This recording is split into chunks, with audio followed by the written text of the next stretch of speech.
caso da Sim, é os que mais sofrem, tá? 14% da população, segundo a OMS, ela tem esses dados aí de que os adolescentes... Imagina essa geração daqui a um tempo, que vão ser os adultos, que vão estar no mercado de trabalho, né? Se a gente não fala desse assunto, né? Se a gente não traz esse assunto, se a gente não traz para esse lugar do humano, né?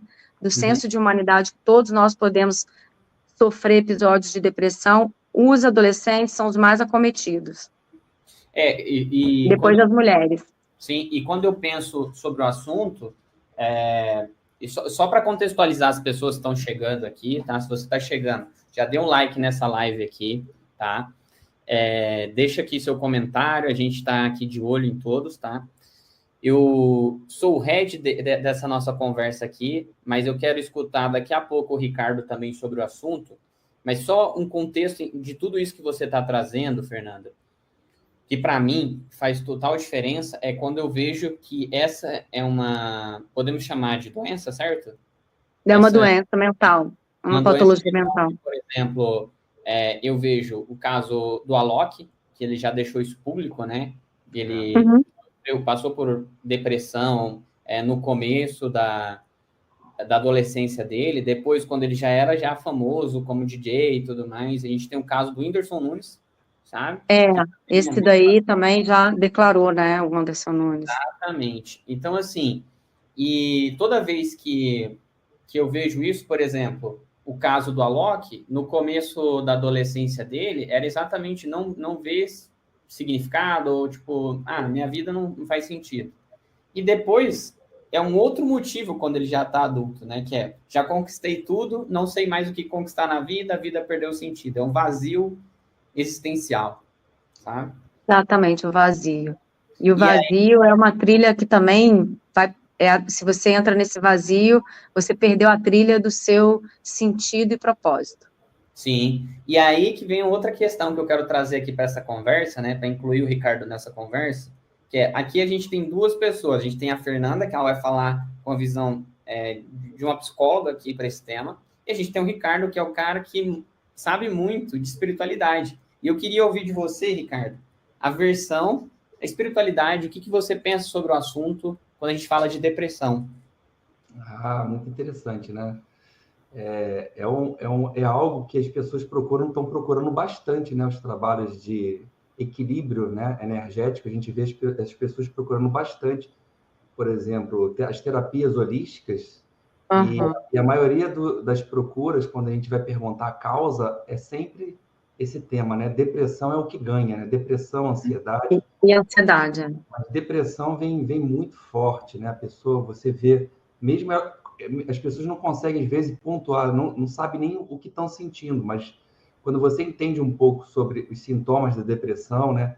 Você vê na própria pessoa, na expressão dela, né? Corporal, e até de como ela se pronuncia, né? Os efeitos depressivos que ela se encontra. Então, bem pontuado aí pela OMS, né? Acho que, se não me engano, é a terceira ou quarta doença mais relevante, né? Terceira ou quarta. Terceira, acho que é a quarta, se não me engano. E aí isso tem sido, alguns chamam até da doença do século, né? Tem livros falando sobre isso, textos, etc. Mas quando a gente vê para um lado espiritual, a gente vê também que as pessoas, elas estão desconectadas de uma realidade, daquilo que elas, por exemplo, gostam de fazer. Elas deixaram de fazer aquilo que elas gostavam de fazer. Elas tiveram muitos nãos, né? Muitas frustrações, então, e não consegue ter a força para poder ressignificar, né? Não consegue ter aquela força para poder seguir em frente ou tentar de novo. Então, é isso que a gente percebe também espiritualmente, energeticamente falando, que falta, depois de um tropeço, depois de um fracasso, depois de uma falta, não consegue estabelecer um plano B ou um plano C, porque falta, talvez, bases, né? Falta se conhecer mais dentro de capacidades, né? Dentro do seu poder pessoal, né? Dentro de bases que são muito relativas, que fazem realmente a pessoa olhar para o outro lado, como, por exemplo, a coragem, a determinação, Nós vamos falar da cura, né? Nós vamos falar da cura no final. a força interna, a própria estabilidade em si, né? Acreditar em si, acreditar no que já fez. Então, as pessoas, quando elas recebem um não, ou quando encontram a primeira barreira na sua vida, a tendência é não ter mais forças, perder as forças ali e, às vezes, não acreditar nelas. Então, isso que a gente vê energeticamente, como a pessoa ela valoriza tanto um não, ou valoriza tanto uma pedra no caminho, né?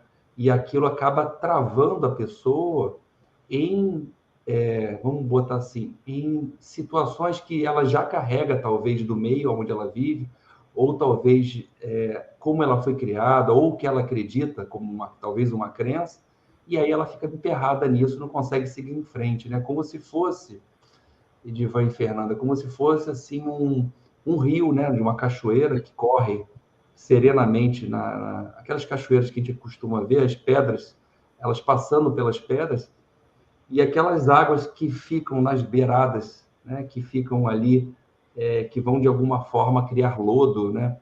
Mas não se permite ter a fluidez das águas de uma cachoeira.